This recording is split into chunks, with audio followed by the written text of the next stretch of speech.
that with the European Sociological Research Council, I think that's what it's called, the ESRC, the trick is to extend your project. And what I've heard with the SHRC proposal is that you actually want to develop, I guess, a second research agenda. That's the point, is to develop a second research agenda. And of course it's going to be something, well, not of course, but potentially it could be something related to what you've already worked on. But I think the word on the street is that they are looking for a second kind of research agenda that you are developing. Out of your PhD, you've already started moving in one direction with a research agenda, and with this postdoctoral application, you're potentially opening up a second research agenda. How about the size and the scope of the topic that you're proposing to them? Should it be the same size and scope as your dissertation? Again, it's really tough to figure this out, and everyone has a different kind of rule that they go by. But I think that the project should be big enough that it incorporates the central research problem or question that you want to pursue with this new research agenda, but narrow enough that you can get done what you say you're going to do. And so empirically, you can't say you're going to do 120 interviews across the country because you're only getting $5,000 to support the research, and you're basically by yourself, or maybe you're working with one RA on very limited resources. So you can't tell them that you're going to do a gigantic project because you just can't get it done. So the empirical fit and the scope of this project has to make sense given the timeline you're working on, 1 or 2 years, and the resources you have access to. So those are some things about selecting the topic and kind of honing it down to something that will work in this application. Third category, application and evaluation. So the application itself is 2 pages, single-spaced, and I forget how many words that is, but it's bigger than the SHRC doctoral application by about 2 times. So if anyone applies for the SHRC doctoral awards, we're talking about a bigger document and a bit bigger scope of a research design. You have 2 pages for the application, you have 1 page for references, and you can't go over, so that's another consideration. So you pull this together, and you're going to have your team look at it, and you're going to have a whole bunch of other people look at it too, as many people as you possibly can. I'll say a little bit more about that in a minute. But the application is evaluated in a kind of a strange way, and I don't know how SHRC devised this, but it's out of 30. It's out of 30, and there's 15 points for your CV, and there's 15 points for your application. And they actually break it down to 0.1. So you could score like 20.1 out of 30, or you can score, and I don't know how they break it down to 0.2, 0.3, and I don't think they have that published on the SHRC website, so you can't get at that kind of information.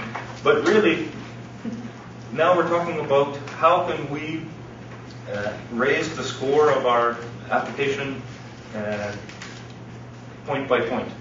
And having gone through the process, I think there are some ways to do that you might not think of, and I didn't really think of beforehand.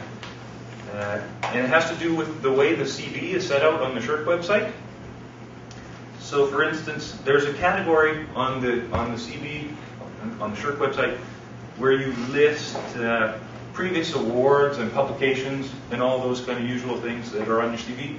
There's also a category for RA positions you've held.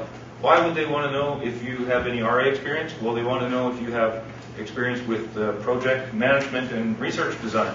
And so maybe this counts for one of those 0.2 and 0.3 points. I don't know. But it's good to mention these RA positions, and actually it requires you to fill in a little box concerning past RA positions. It asks you if you have any teaching experience. Maybe this counts for a few more points, and so you can put in places where you've had a sessional lecturer position. There's a place for non-peer-reviewed publications. So I think that we often weight peer-reviewed publications a little bit more, especially articles. But here there's a category for reports and book reviews and other non-peer-reviewed publications. So maybe this counts for a few more points. What I'm trying to get at is that there are all kinds of things that one has to be aware of to up your chances, I guess. And yeah, just a little bit more about sharing it with the team and who the team should be. I don't think you want to share the application with the team a few weeks before it's due, or even September is a bad month to share this with the team. The application is due usually middle of October, but it's going to be rough for your team to look at the application in September, so you actually want the team to look at the application in August. August is the ideal time to have the team look at the document. So that means you have to have the document prepared in July. And so you have to start thinking a few months back about a couple different things. The document has to be ready by July. You want to be talking to the team even now, or you might already be talking to members of the team. So you want to start thinking about it months before it's due.